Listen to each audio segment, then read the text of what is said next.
Silent Hill 2 is next on my agenda, and to be honest, it's a game I couldn't wait to talk about. I have played Silent Hill 2, 3, and a bit of 4, and sadly have not touched 1 yet, but out of the 3 that I've played, I've enjoyed 2 the most. There's many reasons for this, which I will explain. First off, as always, let me talk about the story, and we may be here for a while for this one, as it's a very story-driven game. You play as James Sunderland, a man who has lost his wife Mary to some sort of illness. It's never told you exactly what that illness is, but I would assume it to be cancer. In any case, she's dead, yet James just got a letter from her that was dated a few days ago. It mentioned wanting to see him in their special place in Silent Hill. James immediately sets out to the creepy town to see if she was alive and there. Of course, all is not as it seems. James gets sucked into the town's creepy world, and it seems to twist around James's tale. He's not alone there either. He'll meet a woman named Angela, who is looking for her mother. Later on in the game, you'll learn that there's a disturbing background to her family. There's Laura, a little girl who seems to have serious dislike towards James. At the same time, seems to know Mary. There's Eddie, an overweight kid who has been drawn to Silent Hill just like James, although he's not entirely sure why. He does mention at one point that he was called there, just like James. Finally, there's Maria, who James originally mistakes for his dead wife but notices a few differences. She plays a huge part in the story, and depending on your interactions with her, the ending that you obtain may change. The characters start off as just your basic, run-of-the-mill people that seem to have a sort of problem, but the more you encounter them, the more you'll notice that each of them has their own demons. Each of these people have great character progression, and you'll be interested to find them just to watch how their stories unfold, and how they all intertwine with James's own story. Now, it's a Silent Hill game, so yes, the game is creepy, but not in a jump scare way like Resident Evil. Instead, Silent Hill goes more for a psychologically scary atmosphere. You have the insane amount of fog in the outside area. Buildings that you enter are pitch black and run down, and require a flashlight to really see anything. In fact, when you enter a building, you really can't do much without a flashlight, because if you try to bring up a map or pick up an item, James will just respond with, "I can't see it." I actually like this mechanic. At times, James will also enter another creepier part of Silent Hill. This usually happens when he passes out for whatever reason. When this happens, everything looks darker, and blood usually litters the walls. When outside, it's like you're walking around at midnight, and without the flashlight being on, you're not seeing any of the dangers lurking around. I love it. In fact, I'll throw out the fact that not a lot of games scare me, but this one, to this very day, must be played with the volume up and lights out, and it still scares the living shit out of me at times. The graphics have a huge part in this as well. Silent Hill 2 does contain copious amounts of fog, which masks the loading of the outdoor areas, but it does an amazing job of setting the mood. The people you encounter all have awesome detail to them, something that Konami didn't skimp out on. However, the enemies you find seem to be a bit lacking in the details. Yes, they're grotesque and disgusting, like the straight-jacketed creatures and twisted nurses. They'll have spasms and generally creep you out, but it just feels like they aren't created to the same equal as all the other characters. Maybe it's just because you don't really see them in full light, but even in cutscenes showing the mysterious Pyramid Head, it just doesn't look to have the same level of visuals. However, at the same time, I will praise the game for its amazing CGI scenes. They don't happen a lot, and are mostly shown when first encountering one of the town's living inhabitants.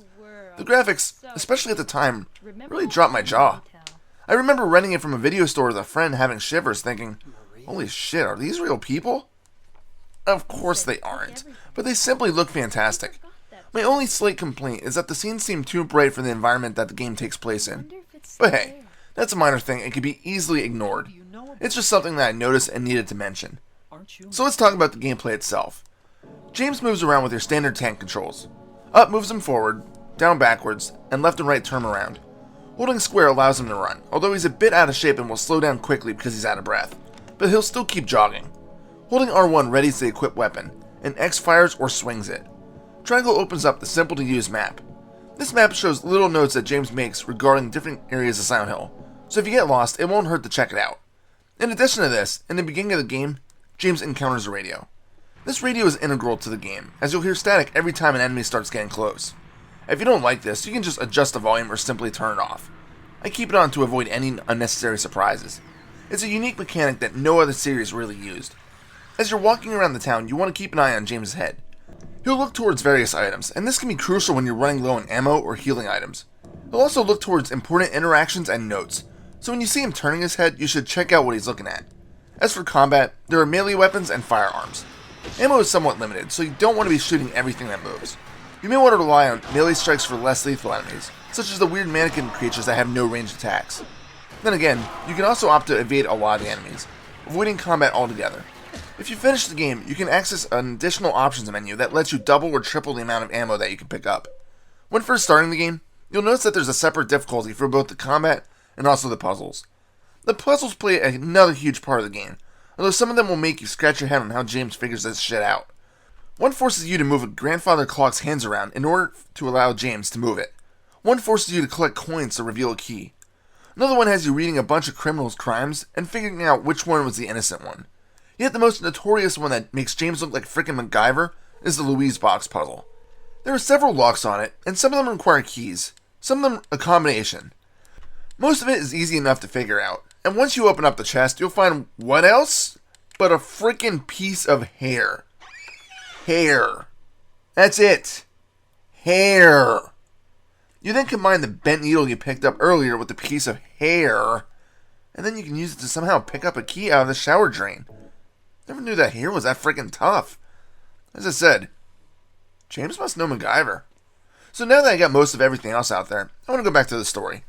I'm not going to reveal too much, because I don't want to spoil it. Yet there is more that needs to be discussed. As I said, not all is what it seems to be in Silent Hill.